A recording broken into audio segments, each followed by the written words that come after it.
किसी गांव में दो संत एक साथ अपनी छोटी सी झोपड़ी में रहते थे।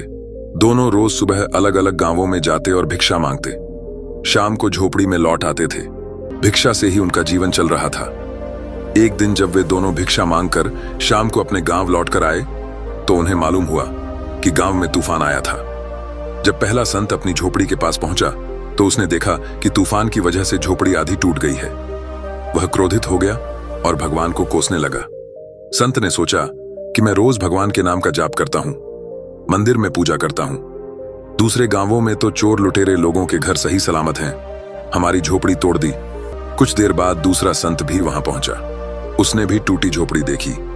ये देखकर वह खुश हो गया, भगवान को धन्यवाद देने लगा। संत ने कहा कि हे भगवान, आज मुझे विश्वास हो गया कि तू हमसे सच्चा प्रेम करता है। हमारी भक्ति और पूजा पाठ व्यर्थ नहीं गई। इतने भयंकर तूफान में भी हमारी आधी झोपड़ी तूने बचा ली। दूसरे संत की बात सुनकर पहला संत और अधिक क्रोधित हो गया। उसने गुस्से में कहा, तुम्हें सच में खुशी हो रही है? भगवान ने हमारी झोपड़ी बचाई नहीं बल्कि तोड़ दी और तुम इसे उनकी कृपा मान रहे हो। दूसरा संत शांत भाव से मुस्कुराया और बोला, भाई, जब तूफान आया तब हम यहां नहीं थे। अगर यह झोपड़ी पूरी तरह से भी सुरक्षित रहती तो भी क्या हम इसे हमेशा के लिए बचा सकते थे? संसार में कुछ भी स्थायी नहीं है। आज यह झोपड़ी टूटी है, कल हमारा शरीर भी तो टूटेगा। जो चीज नष्ट होने ही वाली है उसके लिए क्यों दुखी होना? पहला संत चुप हो गया और दोनों संत झोपड़ी के बचे हुए हिस्से में सो गए। लेकिन उसके मन में अब भी संतोष नहीं था। वह रात भर बेचैन रहा और सोचता रहा कि भगवान ने उसके साथ ऐसा अन्याय क्यों किया। आधी रात को अचानक बारिश शुरू हो गई। तूफान के बाद की इस तेज बारिश से पूरा गांव जलमग्न होने लगा।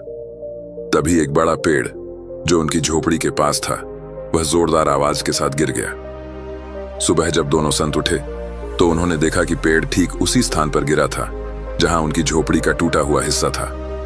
अगर झोपड़ी पूरी तरह से सलामत रहती तो वह पेड़ सीधा उन पर गिरता और उनकी जान भी जा सकती थी। पहला संत यह देखकर दंग रह गया। उसकी आंखों में आंसू आ गए।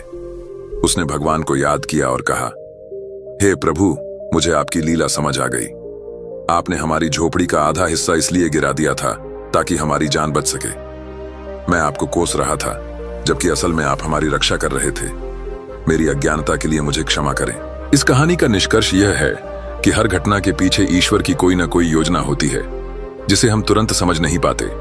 जीवन में आने वाली कठिनाइयां कभी कभी हमारी भलाई के लिए ही होती हैं, लेकिन हम अपनी सीमित बुद्धि से उन्हें अनुचित या अन्यायपूर्ण मान लेते हैं।